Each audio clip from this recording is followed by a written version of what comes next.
ज्ञानेश कुमार की नौकरी गई। 200 से ज्यादा सांसदों ने भेजा सीजेआई को पत्र, कर दी बड़ी डिमांड। बीजेपी भी दंग। देश की चुनावी व्यवस्था पर अब सबसे बड़ी कानूनी लड़ाई शुरू होने जा रही है। 23 विपक्षी दलों ने एक साथ मिलकर एकजुट होकर ऐसा कदम उठा लिया है जिससे दिल्ली की राजनीति में हलचल तेज हो गई है। क्या चुनाव आयोग की एसआईआर प्रक्रिया पर सुप्रीम कोर्ट की अब नजर पड़ने वाली है? और क्या विपक्ष ने मुख्य न्यायाधीश को पत्र लिखकर चुनाव आयोग यानी कि ज्ञानेश कुमार की निष्पक्षता पर बड़े बड़े सवाल खड़े कर दिए हैं? क्या बिहार से शुरू हुआ विवाद अब पूरे देश की राजनीति का सबसे बड़ा मुद्दा बनने जा रहा है? और क्या 2027 के चुनावों से पहले एसआईआर प्रक्रिया पर रोक लगाने की मांग ने नई राजनीतिक जंग छेड़ दी है? नमस्कार, आदाब, सत श्री अकाल। मैं हूं आपके साथ फराह खान और आप सभी देखना शुरू कर चुके हैं पीआरबी। आज की इस रिपोर्ट में हम बात करेंगे उस पत्र की जिसने देश की राजनीति में एक नई बहस को जन्म दे दिया है। 23 विपक्षी दलों ने भारत के मुख्य न्यायाधीश को पत्र लिखकर चुनाव आयोग, चुनाव आयुक्तों की नियुक्ति और एसआईआर प्रक्रिया पर गंभीर सवाल उठा डाले हैं। आखिर उस पत्र में क्या लिखा गया है? क्यों विपक्ष 2027 के चुनाव से पहले एसआईआर प्रक्रिया पर रोक लगाने की मांग कर रहा है? और किन किन राजनीतिक दलों ने इस पत्र पर अपने सिग्नेचर किए हैं, हस्ताक्षर किए हैं? जानते हैं पूरी रिपोर्ट विस्तार से। सबसे पहले हेडलाइन देखिए। 23 विपक्षी दलों ने सीजेआई को लिखा पत्र, ईसीआई और एसआईआर पर उठाए गंभीर सवाल। एसआईआर और चुनाव आयोग के खिलाफ इंडिया गठबंधन एकजुट। 23 दलों और एक निर्दलीय सांसद ने सीजेआई को भेजा संयुक्त पत्र। दोस्तों, देश में चुनावी प्रक्रिया को लेकर 23 विपक्षी दलों ने सीजेआई, सूर्यकांत और सुप्रीम कोर्ट के अन्य जजों को पत्र लिखकर बड़ी गंभीर चिंता जताई है। इन दलों ने एसआईआर प्रक्रिया पर सवाल उठाए हैं और दावा किया है कि हाल के चुनावों के नतीजे जनता की इच्छा को नहीं दर्शाते हैं। पत्र में साफ तौर पर यह भी आरोप लगाया गया है कि ईडी, सीबीआई और एनआईए जैसी एजेंसियों का इस्तेमाल विपक्ष को निशाना बनाने और चुनी हुई सरकारों को गिराने के लिए साफ तौर पर आज के समय में किया जा रहा है।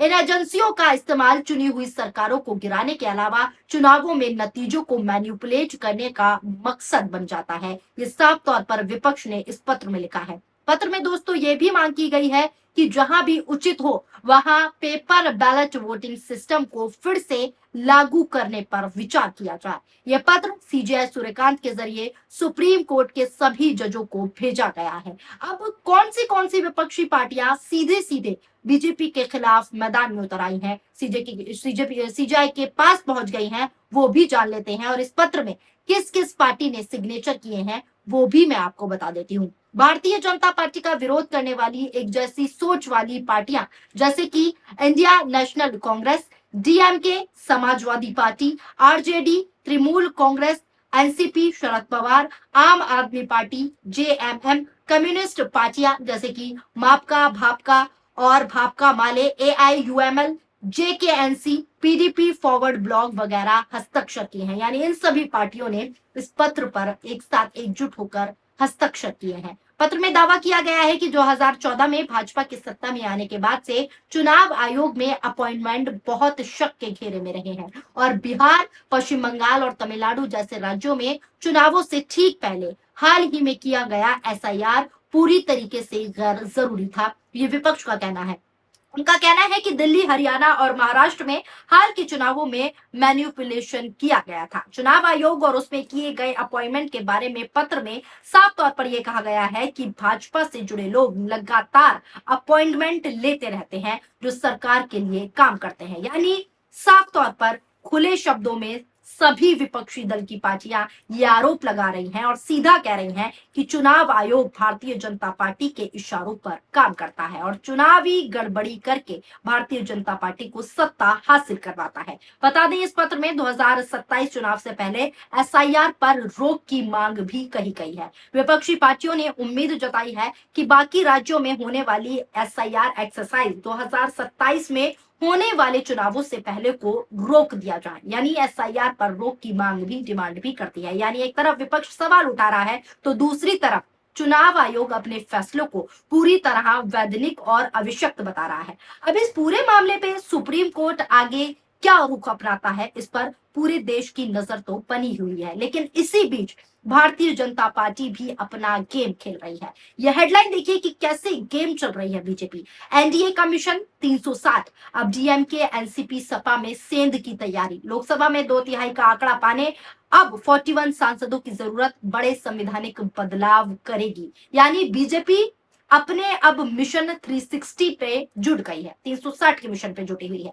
बीजेपी का फोकस केवल इसी विधेयक तक सीमित नहीं, बल्कि एक देश एक चुनाव और न्यायिक सुधारों जैसे बड़े संविधान बदलावों के लिए जरूरी सुपर मेजोरिटी हासिल करने पर है। इसके लिए भारतीय जनता पार्टी विपक्षी दलों में टूट, नए सहयोगी जोड़ने और साथ ही साथ जरूरत पड़ने पर मतदान के समय विपक्ष की गैर हाजिरी जैसे विकल्पों पर सीधे पैनी नजर रखे हुए है। इसे संसद के मॉनसून सत्र तक पूरा करने का टारगेट है भारतीय जनता पार्टी का। लेकिन शायद अब ये सपना बीजेपी का पूरा नहीं हो पाएगा, क्योंकि ये सपना टूट गया है। क्योंकि विपक्ष ने एकजुट होकर एकता दिखाते हुए सीजेआई को पत्र लिख डाला है और एसआईआर प्रक्रिया और चुनाव आयोग की भूमिका को लेकर भी बड़े बड़े आरोप नहीं, बिल्कुल सवाल कर डाले हैं। इस पत्र में साफ तौर पर कह दिया गया है कि लोकतंत्र की रक्षा के लिए सुप्रीम कोर्ट को हस्तक्षेप करना ही पड़ेगा।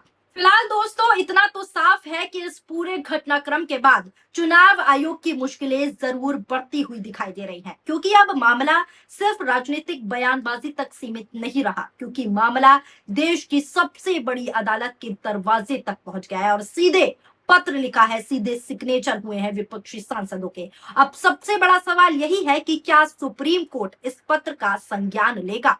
अगर लेता है तो क्या चुनाव आयोग से जवाब मांगा जाएगा? क्या एसआईआर प्रक्रिया पर कोई अंतरिम टिप्पणी या निर्देश जारी होंगे?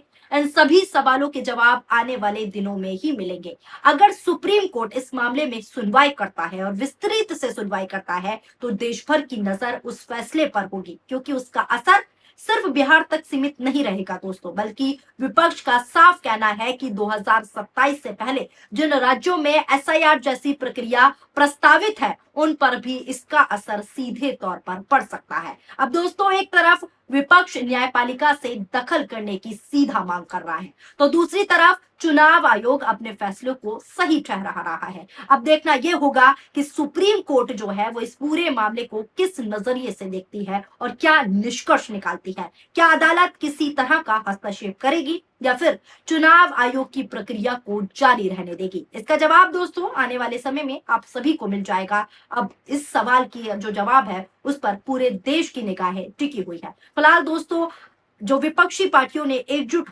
एकजुटता दिखाकर पत्र लिखा है सीजेआई को और ज्ञानेश कुमार को खतरे में डाल दिया है, उसको लेकर अपनी क्या प्रतिक्रिया देना चाहते हैं नीचे कमेंट बॉक्स में अपनी प्रतिक्रियाएं जरूर शामिल कीजिएगा। वीडियो पसंद आई हो तो वीडियो को लाइक कीजिए। अगर आप हमारा ये वीडियो हमारे फेसबुक पेज पर देख रहे हैं तो फेसबुक पेज को फॉलो कर लीजिए। अगर आप हमारा ये वीडियो हमारे यूट्यूब चैनल पीआरबी पर देख रहे हैं और अभी तक आपने हमारे यूट्यूब चैनल को सब्सक्राइब नहीं किया है तो हमारे चैनल को सब्सक्राइब करना ना भूलें। शुक्रिया, धन्यवाद, नमस्कार, जय हिंद, जय भारत।